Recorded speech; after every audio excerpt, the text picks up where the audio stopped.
আমার ভাতিজাকে ওরা মার্ডার করেছে, তাদের শাস্তি হোক। আর ওরা এখনো বাড়িতে আছে, পুলিশ ধরছে না, টাকা দিচ্ছে, পুলিশ চলে যাচ্ছে।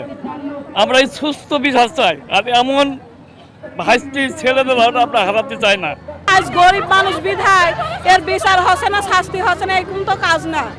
আমরা বিচার চাই, প্রশাসনের আগে বিচার চাচ্ছি। প্রশাসন কিসের জন্য বসে রয়েছে? একজনকে অবৈধ কাজে লিপ্ত অবস্থায় ধরার পরে এলাকার ছেলেপেলেরা যখন ধরে, তখন এই জিনিসটা এলাকার কিছু সিনিয়র পার্সন এসে ঠিকঠাক করে দিয়ে ওই দিনকের মতো ঠিক হয়ে যায়। কিন্তু পরবর্তী দিন 5 তারিখের ঘটনা, 5 তারিখে ওই যাকে ধরছিল ওনার 2টা ছেলে এবং ওর সাথে আপনার কিছু গ্যাং, ওর গ্যাংয়ের কিছু সদস্য এসে নগদ নিয়ে এলো হার না মানা হার অফার।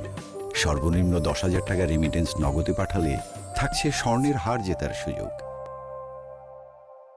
একত্রিত হয়ে আমাদের যে পার্থ, সজীব, আশিক, মৃদুল এক জায়গায়, ওরা নামাজের পরে, মাগরিবের নামাজের পরে এক জায়গায় ছিল।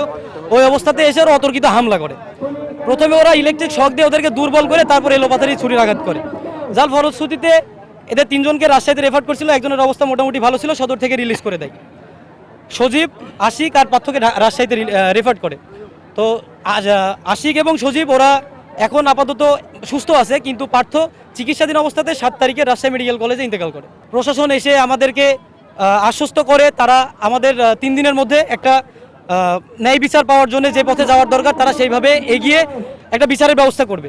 কিন্তু আজকে 25 দিন অতিবাহিত হওয়ার পরেও প্রশাসন এখনো পর্যন্ত আমাদের কোনো সুস্থ বা সুষ্ঠু ন্যায় বিচারের কোনো দৃষ্টান্তই দেখাইতে পারে নাই।